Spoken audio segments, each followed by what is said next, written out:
Welcome to the Scene Snobs Podcast. How did you get into like the pirate life, I guess, for lack of a better phrase, I guess? Oh, it started probably 18 years ago. I been a parrot head, and I've gone to concerts. I think the first time I saw Jimmy Buffett was probably in 1985. He still had the long blonde hair, and he opened up for James Taylor. And so, have you ever been to a parrot head concert? I have not. I've always wanted to go, though. Oh man, it's I don't know how to describe it. It becomes a city for a day. People bring in above ground pools and set them up. They build tiki bars, and I got tired of doing all that stuff and decided I wanted to be a pirate. And when I started the Captain Mango, I decided I didn't want it to be a Halloween costume. I wanted to be an authentic pirate. So I probably have, give or take, $5,000 in my outfit. And of course, it didn't all start out, it was buy a piece here and buy a piece there and go to a Renaissance festival and I see something I like. And my goal in life back then was to be on the big screen at a Buffett concert. And over the years, I've been on the big screen, I don't know how many times. Probably the Coral Reefer Band. I've met all of them. Some of them I call friends. I've never met Jimmy yet. He knows who I am. When I used to go to concerts, I'd spend up to like $1,500 just to get a front row seat. And so when he'd sing a Pirate Looks at 40, something like that, I'd always get a point from him because I was always at the concerts around DC and Baltimore. But I've never got to meet the guy. And that became a goal in life. But I've been on the big screen, I don't know how many times with him, but it's probably been 6 years ago now. I went to a Buffett concert back home. And a lot of people in the tailgating said, "Are you coming back to see Kenny Chesney?" And I said, "Well, he does some Allen type music back then." I said, "But it's country. I like him." And they said, "No, you need to come back as a pirate." So the first time I ever went, it was a little strange back then. Now you can't tell the difference between Buffett tailgating and Kenny Chesney tailgating. But back then it was a lot of cowboy boots and cowboy hats, But I had a ticket in like the fifth row, and I knew as soon as they dropped the curtain that Kenny saw me because he goes over to his guitar player and points out at me, and they both laugh, and I'm like, well, that was worth the price of admission right there, And it was probably halfway through the concert. And I have a security guard come up to me and he goes, "You got to come with me." And I said, "What did I do?" And he goes, "Just come with me." And it was a guard that I knew from going to this venue. And we're walking up through the venue. And he goes, "You're not going to believe this." He said, "But Kenny wants you up on stage." And so he takes me back through the tractor trailers, and I end up going out on stage with Kenny. And to be honest with you, I can't tell you what was said. I can't tell you it. Walking out, they told me I was off the side of the stage and said, "Okay, Kenny's introducing you. Go out." And I walk out, and it's amazing because this venue probably seats 25,000 people, maybe 30,000 with the lawn seating. Oh, wow. And so I don't know what to do when I go on stage. I just go out and walk across the stage like this. And it just goes from seeing 200 people to 1,000 people to 5,000 to I was overwhelmed. I'd never been on anything like that. That's amazing. It's got to be like an endless sea of people just looking out from there. How, and a lot of them do, but how entertainers don't get so big-headed, I have no idea.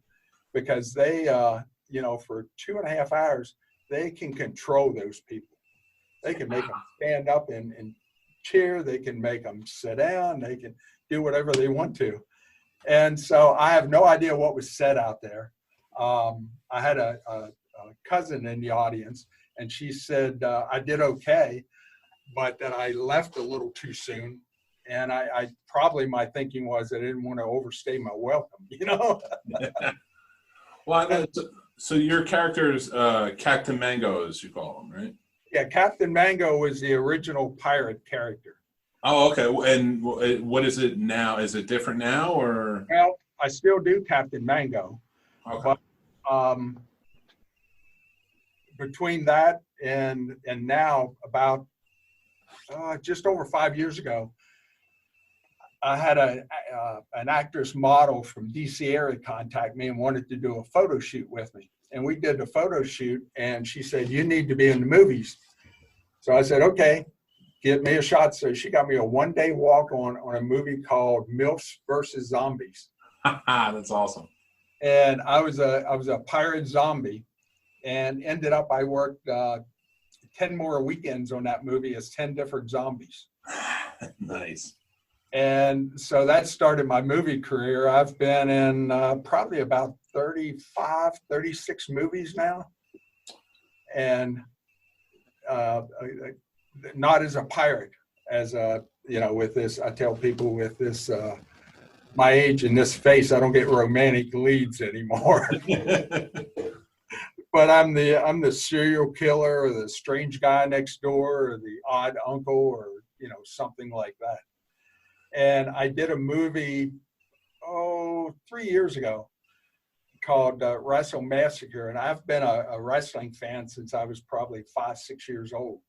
And so to get to work with these ex-big name wrestlers was a thrill to begin with. And I got to talking to a promotion up outside of Allentown, Pennsylvania, and told them, you know, that how much I loved wrestling. I'd like to be involved in it, but I've never been physical enough to think about being a professional wrestler. I said, but, you know, I'd love to try being a manager. So I showed them Captain Mango, and they were like, "Yeah, we'll give you a try, but we want a heel." And I told them, I said, "Well, I can't make Captain Mango a heel. You know, he's been a good guy for so long." So I came up with a character, nastier looking, basically the same costume, just I wear all black. And I wear black eye makeup, and I put this into, put a rubber band in this. And this Saturday, I got 2 shows to do. I'll have chains running from my nose ring to, you know, just to make me nasty looking. And that character's name is Captain Decapitate. Aha, nice. Oh, very nice. I like it. And you were actually in, I've seen a few of your movies. I went to the world premiere of one just recently. And I want to give a shout out to our friends, the filmmakers behind Remnants. Okay. Which is, you know, Mark has been on the show, and Matt's been on the show a few times. So, cool. You know, it's pretty cool. And I know I've seen you in Bigfoot. I've seen you in, I know you're coming out with Bloody Summer Camp soon. And, you know, that's going to be fun. I got a small role in that. I can't say anything. Can't say any. In fact, I should probably say I'm not in that movie. Fair enough. But they put you on an IMDb, so they have to put you now. They know I'm just an angry old man. But it's my role in it is kind of different. Nice. I always love that. But no, so you got the acting bug now. Are you? I know a lot of your shoots have been up here in the DC area, the DMV area. And you are also acting down in Florida, correct? Well, I have a house here in Ormond Beach. Nice. Okay.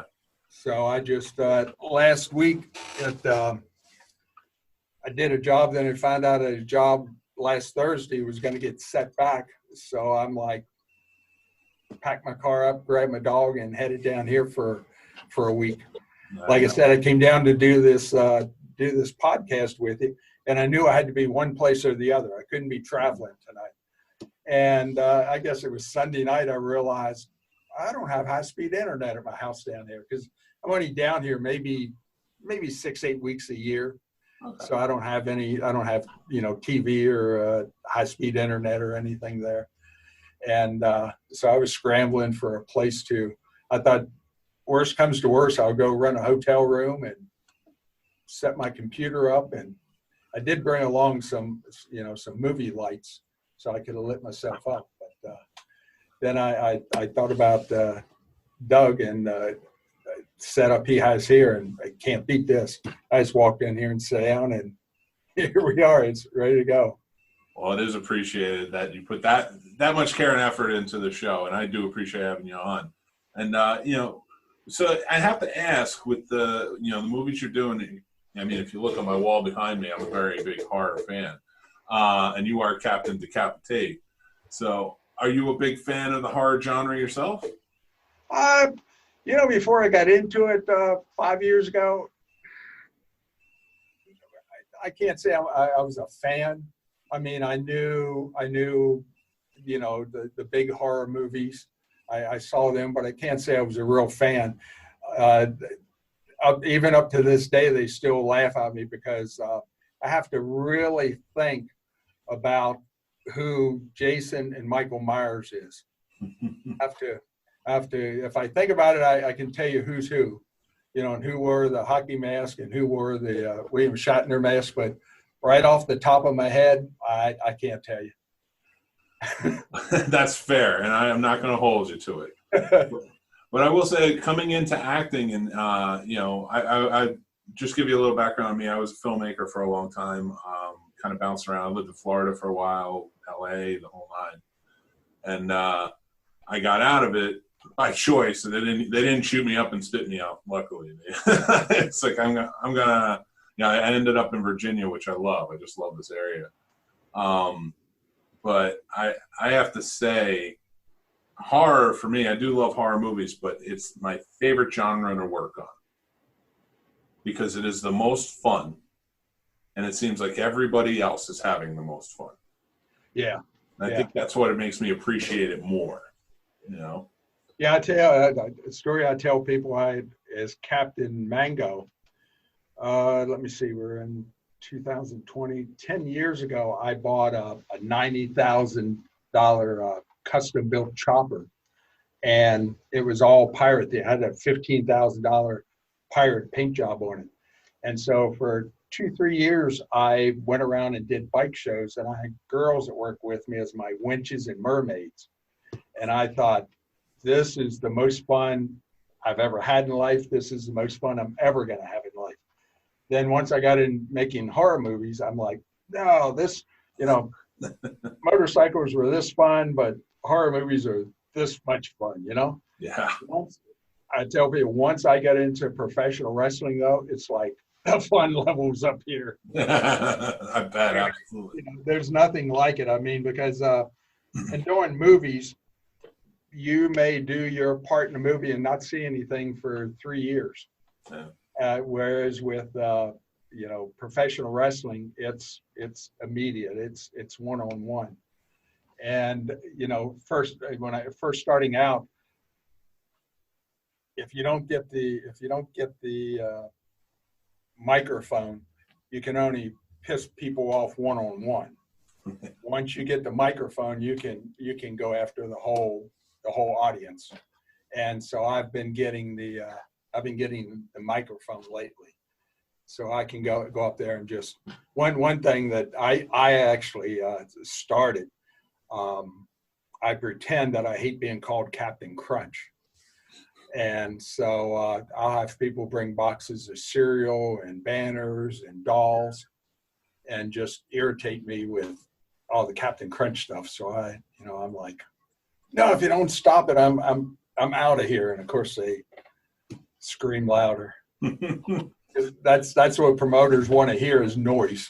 Oh yeah, absolutely. So that's got to be so much fun. Just great characters. And you do that here in the DMV as well?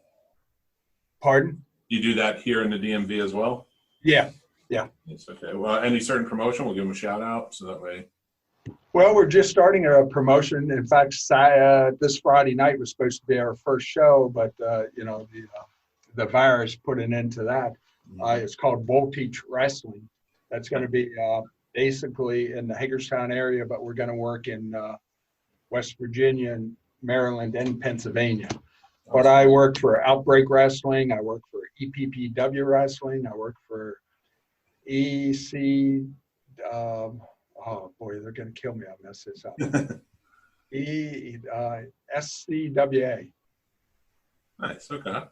Or SCWA out in basically Wheeling, West Virginia. Nice. Very cool. And I've worked a couple other ones. I forget. There's so many little letter names. I get them mixed up. I don't blame you. I do myself, and I love my wrestling, but it can get confusing with all the promotions. And I had, it's funny how not only with professional wrestling, but a lot of things in life, until you get into it, you don't realize how much of it there is out there. Yeah. I mean, within Hagerstown, I'd say within a 2-3 hour drive from Hagerstown, I probably have, oh man, I'm just guessing, 25 promotions I could probably work for. There's a lot of them. There's like 4 or 5 just concentrated down in the West Virginia area. Yeah, that's big. It's a big area for it. This whole areas. And wrestling fans are great.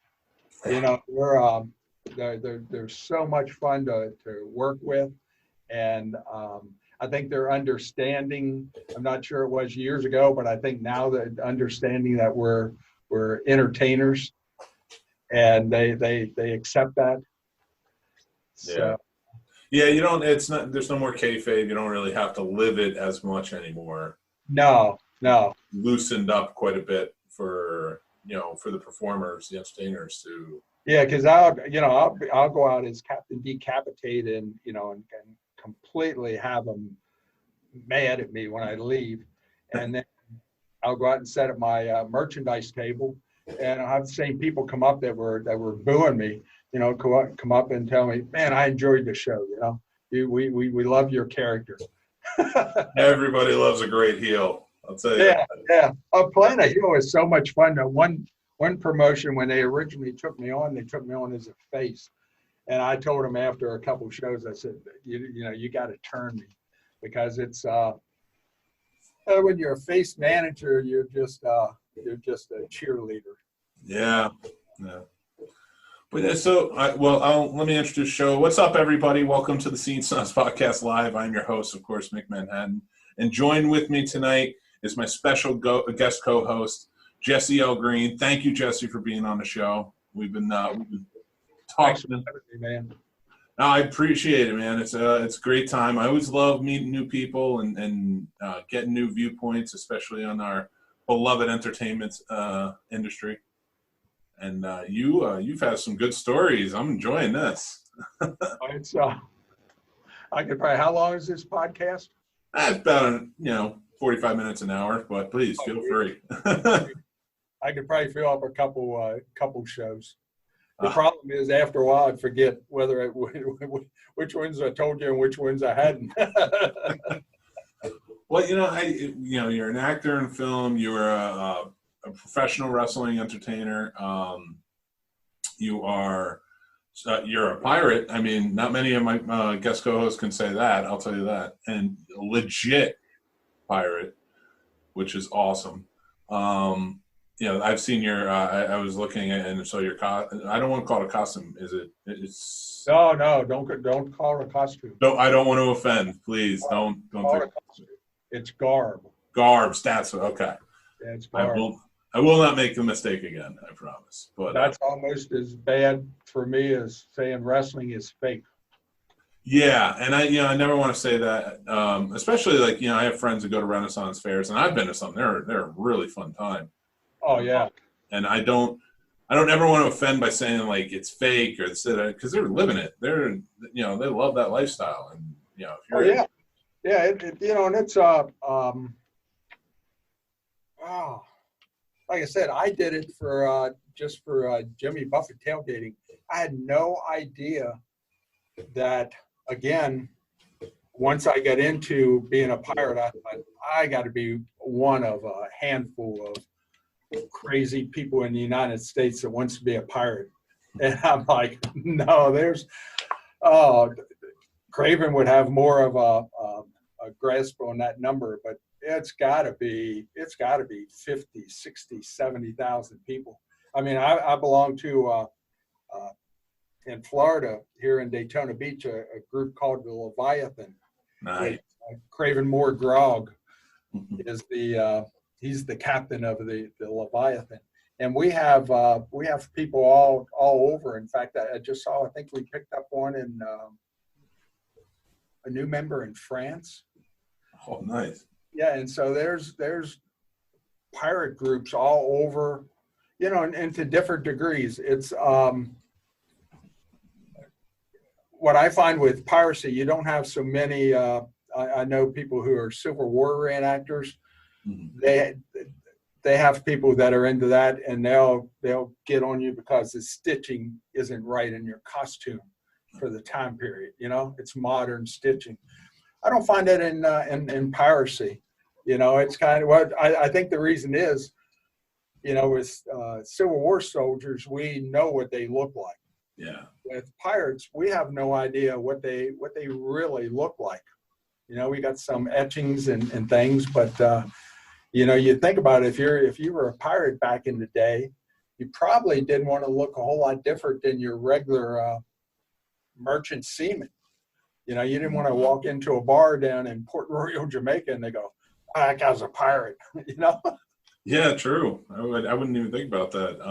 But so with the groups that you're a part of, I equate it to what you're telling me. Like, my brother is part of a motorcycle club, and just kind of how they convene, and you know, the things they do, working, you know, charities, stuff like that, making appearances, and those things. Like, I'm equating it to that, if I'm correct. So, yeah, and there's people in the group that they have bands that do just pirate type music and variety show stuff, you know, sword fights and cannon blast and you know, and all that stuff. How did you first discover? So you started out as Captain Mango, and you were doing it for the concerts. How did you then learn of the groups and getting involved in all that? How long ago was that? That's probably been maybe 7 years ago, and that's a pretty funny story, because I've had the house down here in Daytona Beach for probably 16 years, and I came down with one of the girls that was working with me as my winch and mermaid, and we just came down to the house here in Daytona Beach, and I think I had heard about the Leviathan beforehand. But we go to a bar, and just sitting there, chatting with people, and this guy comes up to me and he goes, "Are you Captain Mango?" And I was just dressed, you know, like this, and I go, "Yeah." And he goes, "Well, I got somebody here who wants to talk to you." And here it was Craven Moore Grogg, the captain of the, and it was we happened to be in a bar that the Leviathan hung out in, and I was well known enough that they recognized me who it was, and they called up the captain of the group and said, "Hey, Captain Mango's in our bar." So you have to go through a process of you know, just showing up for a couple functions, and then you have to be flogged. Oh boy! Before you become a member of the Leviathan. Well, yeah. I mean, it's just customary now. You got to do it. You know, but you're in, and that's the fun part. And so, like, when you say you went to a bar, I have to ask: was it excuse my ignorance? I'm not. You know, I'm wondering: is it like a pirate themed bar that they're hanging out in, or is it just a regular bar? It was kind of. It was called Captain Steamers. Nice. And it was a pirate themed bar. And like I said, I think I knew about the Leviathan and I may have seen that bar, that they were there. I can't remember exactly why we, of all the gin joints in the world, you had to start with this one. Nice. Oh man, it's so interesting to me that there's this whole lifestyle out there that it's a way of life. I mean, that's amazing. Yeah, pirates have their own festivals and everything, and there's people who do it just for fun, and then there's people that actually have an encampment there and live like pirates did back then. I'm not into that group. That's fine if they want to. I like being a modern day pirate. That's completely fair. I think I would too. Yeah. Once I started doing bike shows, I guess I got a little spoiled because I don't know. I don't know of any, but I was kind of the only pirate to do bike shows. And of course, I had this $90,000 bike called the Blue Pearl. Oh, nice. And and hot girls hanging around me. I got used to the attention, so I could go to bike shows and be the center of attention because I was the only pirate. When you go to pirate festivals, you're just one of 500 other people, Nice. And my garb might be higher level, but it doesn't matter. You all look like pirates, and there's no judgment at all. That's a great time. So with the pirates now, is that what helped you, like kind of transition into doing movies as well? Were you asked to like be a pirate in a movie, or did you just how did you get into being an actor? Well, I did an actress model in DC saw my pictures and wanted to do a photo shoot with me. She was big into steampunk. Yeah.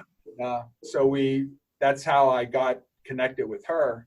And then she got me in the movie. And I was in Mills vs. Zombies. My role was just to be a zombie pirate. And I guess I impressed them enough that they hooked me up for 9 other roles in the movie. Of course, they had to, I was in heavy makeup in all the other ones because we couldn't, they didn't want it to appear that the same guys, 10 people in the movie.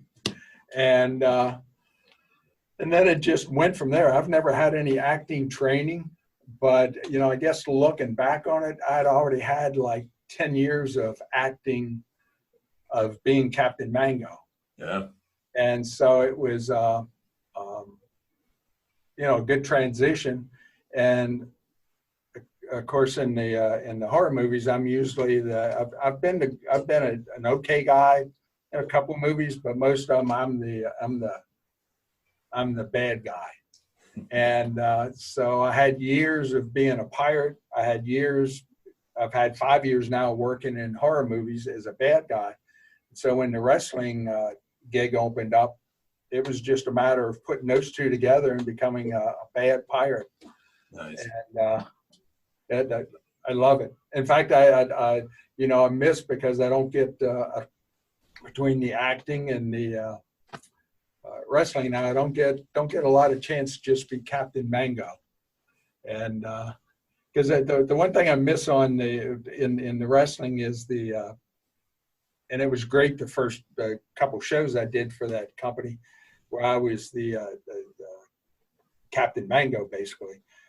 I could come out and interact with the audience and take pictures with the kids at ringside and, be nice to everybody. And then, of course, once they change me, then I have to do the fake handshake with them and, and yell at them. And so I got a couple of things to, coming up that I'm going to use as some gimmicks. I got a nice shrunken head that's going to be used for, I got a riff going with a female manager. And so somehow going to work that in, that's either her head or that's what I did with the last female manager I ran into. And I wear gauntlet type glove. I had a guy make it for me at one horror convention. We were sitting in a bar, and I told him, I said, I want a Freddy Krueger hand, but it's got to look like it fits in with my pirate outfit. So he designed this, and it's got jewels on it and metal and everything. And then the claws come out. They're a whole lot longer than Freddy Krueger's claws. But I told him, I said, I need it when I put my fingers together. It needs to be a pirate's hook. Nice. And so it could be a Freddy Krueger hand or a pirate's hook. When I got into professional wrestling, I realized I didn't need the Freddy Krueger hand anymore. So I just bolted it together. So now it stays permanent. And it's I have to watch it. I wear it around ring, but lots of times I take it off before the match starts because I get involved with the matches, and I don't want the chance of cutting somebody with it. But yeah, I've taken chairs to the back and kicks to the head, and throw punches and choke, and And every one of them is just lovely, I'm sure. Like, I mean that's like in a way of loving wrestling so much. Oh yeah, It's just got to be a lovely feeling. Oh, and I tell people every time I go through that curtain, it's like a 5-year-old kid running out there. That's awesome. And it's sometimes the matches are over. They usually run 10, 12 minutes, and the match is over because I follow the match because I need to know my spots. Mm-hmm. And I'm like, man, I can't believe it. I'm done for the night now. Love it when I got 2-3 guys there and I can go out 2-3 times. But, that's got to be a great. You get your manager so you can manage a whole faction. And get a bunch. Used to have a 4 or 5 guys, and we called them the Crew of Blood. Nice. But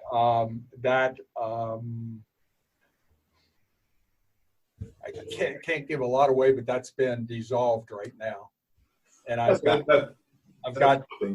they always put me. One guy that I've worked with like from day one is called Sabal Del Mar. He's supposed to be a 317-year-old sea demon. And I've worked with him pretty much throughout the whole wrestling career so far. But they, they always try to put me with big guys because I'm like 6'1", and I as a manager I don't want to make the wrestlers look small. But this Voltage Wrestling, they've got me a guy. He's all I can say is he's a beast. He's a beast. Nice. And Outbreak Wrestling, I work with a guy that's 6'7". So, most of them are pretty good size, and we just go in there and just annihilate the competition. And working as a heel too, like I said, it can't be. It's got to be top of the world. Yeah, they say I cheat. I don't remember ever cheating. I don't. I've never been caught cheating. Never been caught cheating. So, going in, I'm sorry. I'm especially sorry for, the other performers. Right now, I know it's really tough for a lot of live performers, with the coronavirus going around kind of shutting everything down. Yeah, because they don't, we don't, in the movies, we make almost nothing. Do make more money doing professional wrestling, but not a whole lot more. And and a lot of these are, I hate to call them kids, but they're 24, 25, 26, and they have full-time jobs, and then they do this every night of the week if they could, and I would too. If I could get a wrestling gig every night, I'd be there every night. It's passion, but then I don't physically do what they do. Yeah, true. But then again, I'm almost 70 years old, so I don't think I could. But in Maryland, they still look on professional wrestling as a legitimate sport. And so you have to be certified through the State Athletic Commission.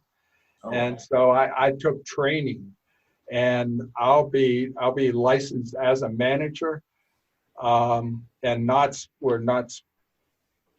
I think technically I can touch them, but they can't touch me, because I'll be a manager, and you know they're the trained athlete, so I can touch them, but they can't do anything to me, unless it just happens. Yeah. Hey, accidents happen. Yeah, it does. You never know when somebody's going to have a chair and want to hit you on the back.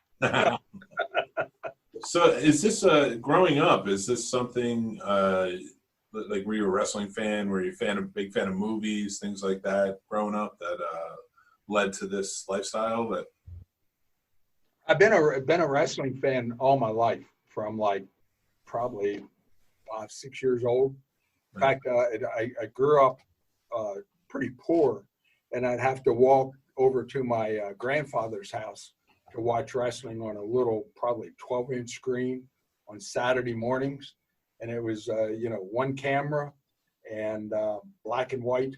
And amazing thing is, where Outbreak Wrestling, where we shoot, do a lot of our shows, is in the Hamburg Fieldhouse. Well, that happened to be where the WWE was shooting all their shows back then. So I'm actually working in the venue that I watched professional wrestling with my grandfather all those years ago. nice. So that's pretty cool. But no, I never. I was just talking with my friend before we came on here, and I don't. I'm not one. I don't carry a lot of regrets in life, because I figure, stuff happens when it's supposed to happen, and decisions that you made those decisions with the information you had at that time.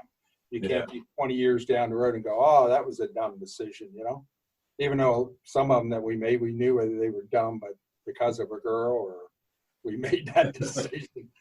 But I wish I would have got into professional wrestling earlier, because at almost 70, my time is limited. I mean, I could be a manager until the day before I die, technically. But man, I wish I'd been able to get into it and have years and years and years of doing that. Yeah.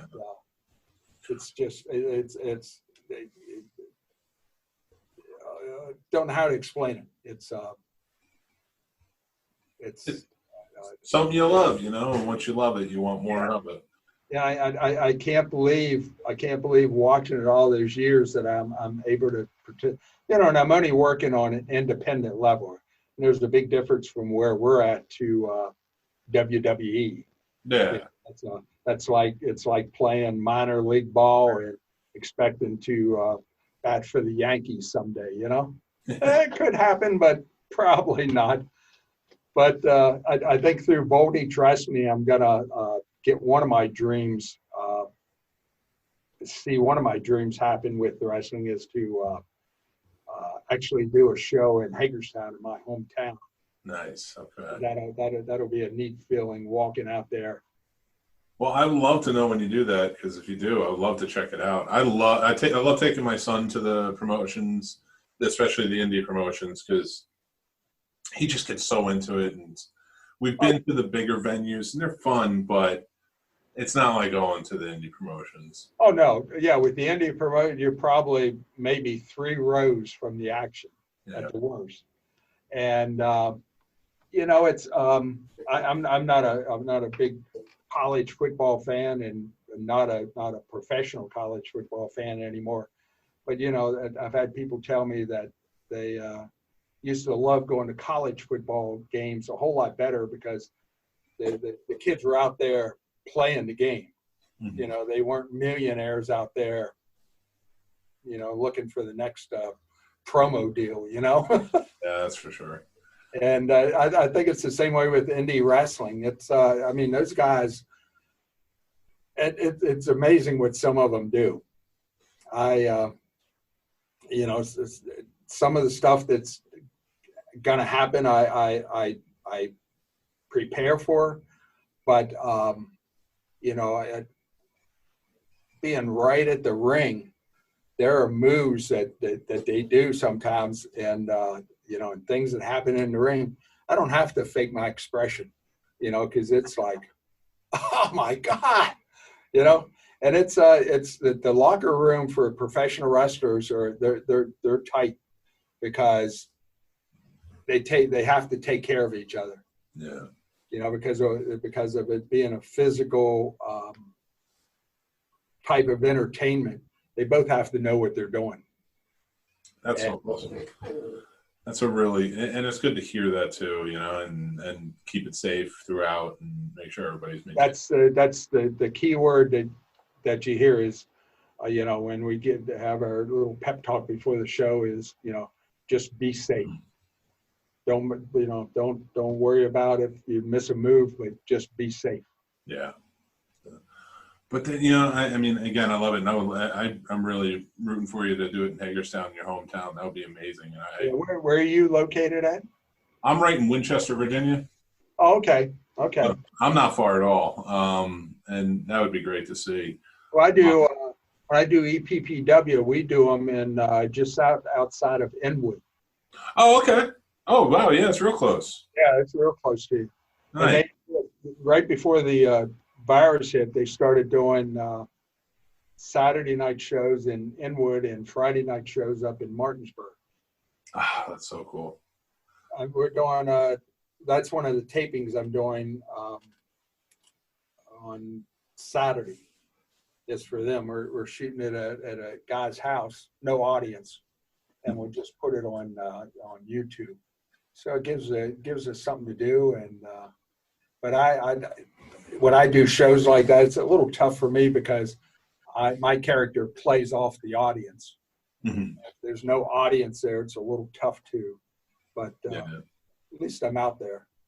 Yeah, it's going to be a lot of fun to see, and I'll check that out too, and definitely help you promote any way I can.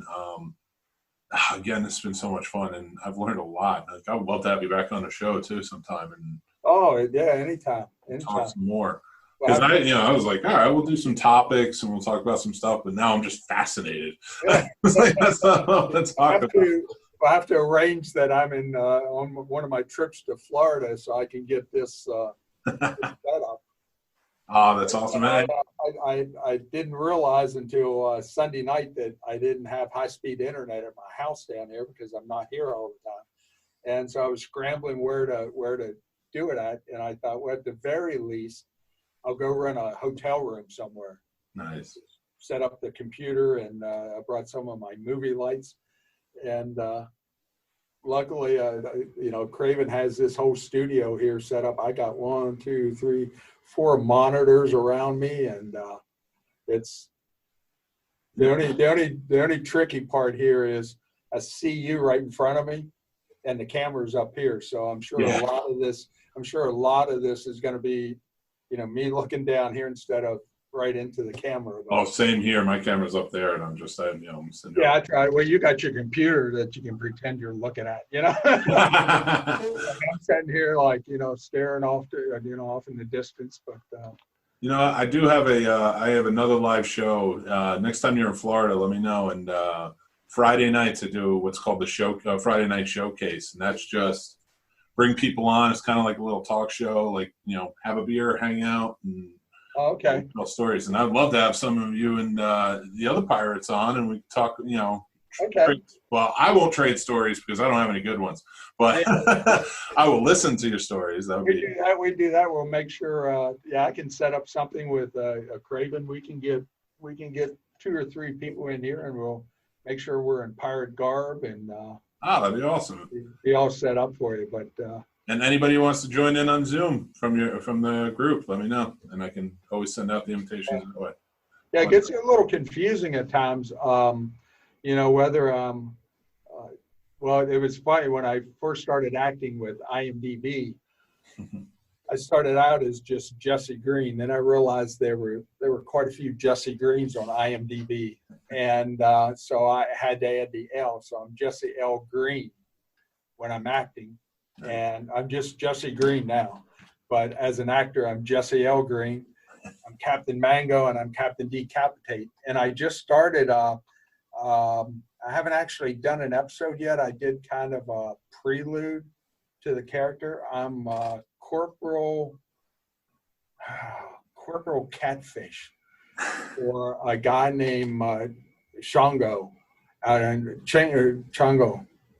He's out in man, he's going to shoot me if I get this wrong, but I think he's in Denver, and he does this way outlandish show, and I'm a character that has a computer monitor as a head.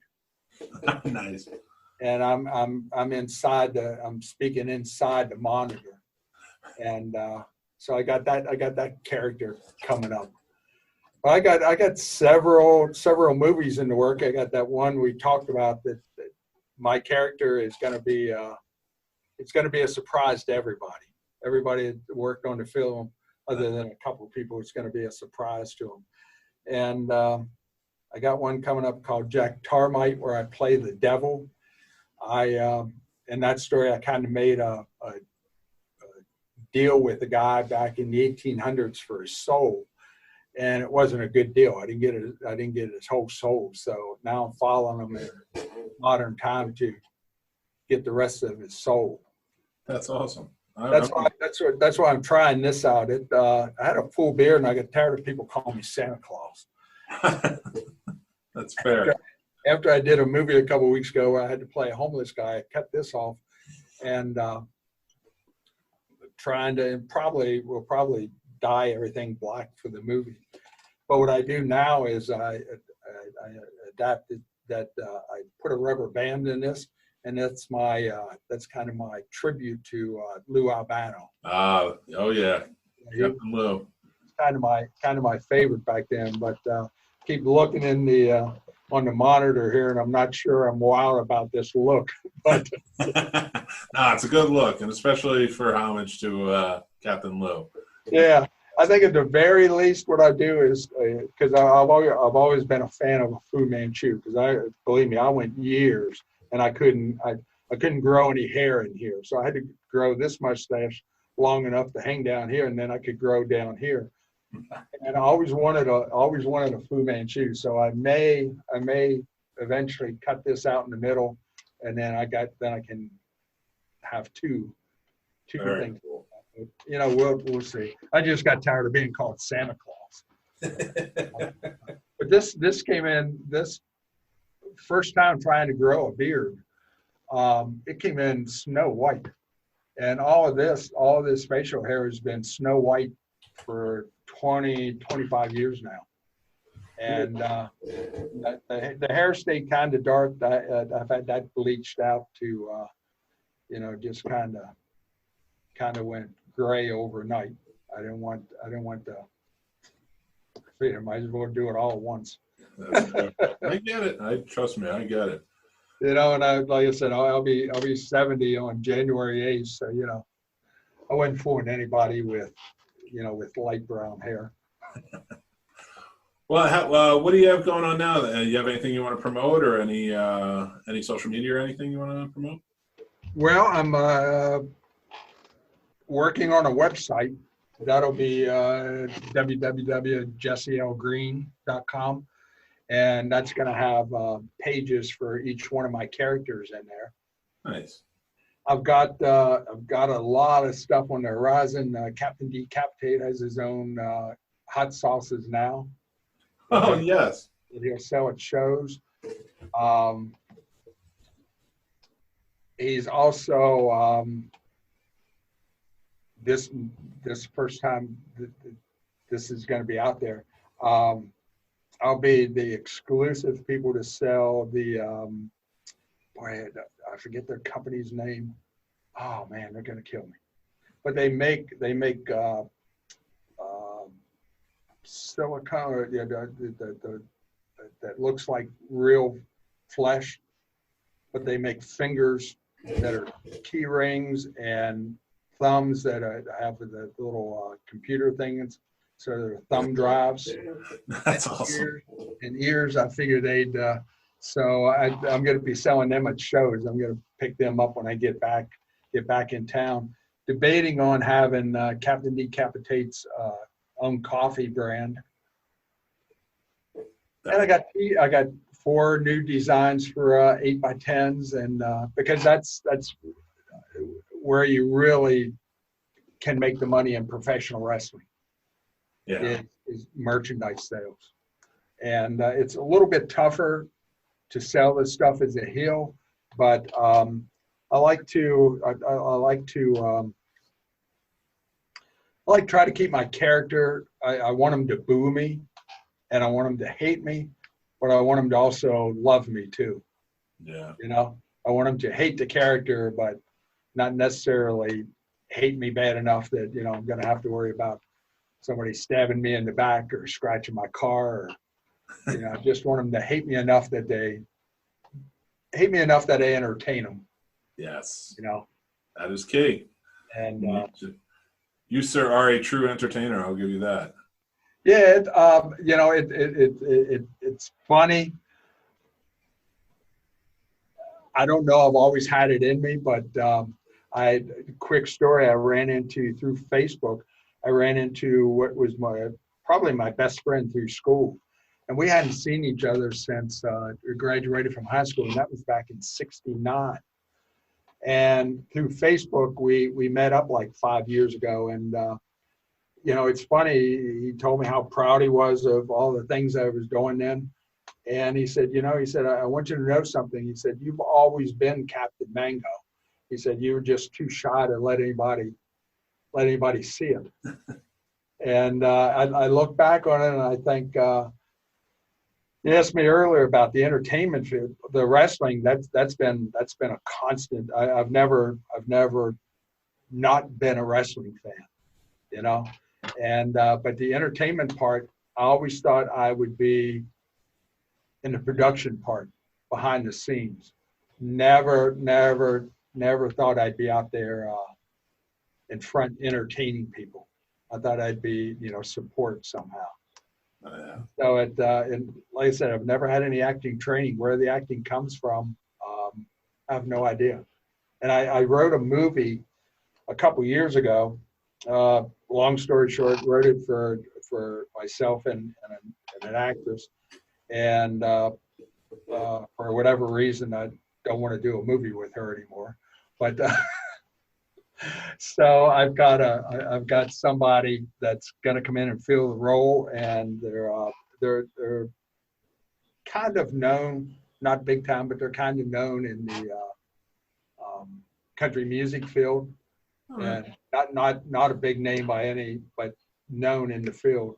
And so we're working on a deal to get her in to shoot the movie, and then the end of it will be shot in Key West, and it'll just be a short, but it's a dark drama, and I wrote it for myself to basically see if I can act, because you know in horror movies you don't have to. You don't have to be a Academy Award actor to work in horror movies, you know. And you know, especially if you're the slasher, you know. I mean, I did Killer Campout, and I was the killer in that. I think I had 23, 24 kills in that movie. I didn't say a word. So, you don't have to, you know, because lots of times in horror movies, if the killer says anything, 9 times out of 10 it sounds pretty cheesy, you know. Yeah, that's fair. And you know, if you're a silent killer, then people don't know a whole lot about your background. So I'm anxious to get that started. That it'll be a short, and I'm hoping that it's good enough to get it into some film festivals. Because I'd like to.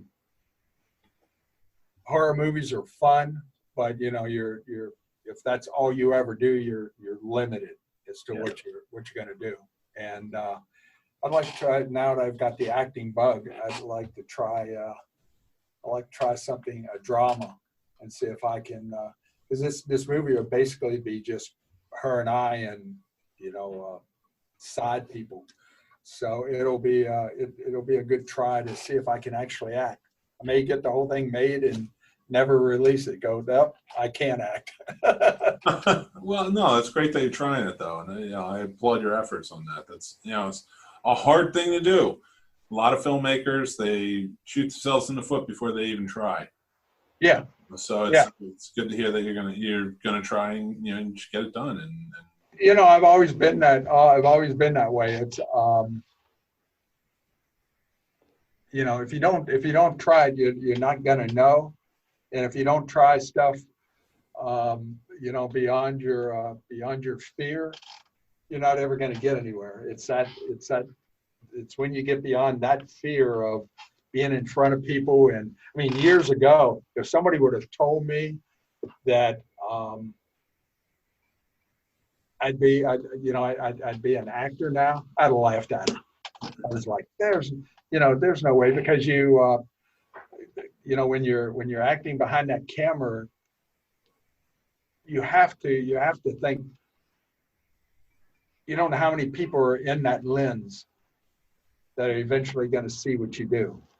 There could be thousands and thousands of people there. And like the Kenny Chesney thing, for somebody to tell me I'd walk out on stage in front of 25,000 people, I'd have laughed at him. I couldn't have done it. I couldn't have done it years ago, but stuff just kind of progresses. I just wish it would have hurried itself along a little bit. That's and it's an amazing story, and I love it. And I appreciate you coming on the show tonight. I had a great time. I would love to have you back sometime. Oh, and like I said, just we'll set it up that I'm in Florida the next time, and I'll get some of my Leviathan crew here, and that'll be a wild show. I'm looking forward to it. That'll be a wild one. Jesse, and I'm looking forward to seeing you up here with the promotions, wrestling, and and checking that out. So okay. Yeah, I'll make sure you get the info when EPPW starts back up. Sweet. Because Inwood is just like suburbs of Winchester. That's awesome. I can't wait. And again, thank you so much for being on the show. And everybody, this has been the Scene Snobs Podcast Live with my special guest co-host, Jesse L. Green. Check him out and many of his movies. Remnants is out now. You can buy the DVD. Bloody Summer Camp should be out soon, I think by the end of this year. And there's a plethora of other movies that are Wrestle Massacre. I cannot wait to check that out. That's going to be a fun. If you're a wrestling fan, you'll enjoy that movie, because I think every kill in that movie is caused by a wrestling hold or something that happened in wrestling. So it's a fun. I don't have a major role in that movie, but I got a role in it. So and I can't wait. Any of my movies, best way to check me out is on Facebook, Jesse L. Green, and I just started a page for Captain Decapitate fans. Those are the two best ways to Captain Mango. Kind of, like I said, poor guy, he doesn't get much limelight anymore. I do have a page for him, but I don't do a lot of stuff connected with him anymore. Well, let's hopefully we'll get the revival of Captain Mango one day, and it'll be fun. Yeah. Well, I just had contact from somebody in my motorcycle world, and they want to see if we can get a wrestling show set up for Ocean City Bike Week. Nice. Connection to have bands and a wrestling show and all. So maybe you'll see Captain Mango some nights and Captain Decapitate some nights. Oh, that'd be so much fun. Yeah. All right. Well, everybody, this has been, again, the Scene Snobs Podcast Live. We join us every Tuesday, 9:30 p.m. live on the Scene Snobs YouTube channel. make sure you hit the subscribe and like button.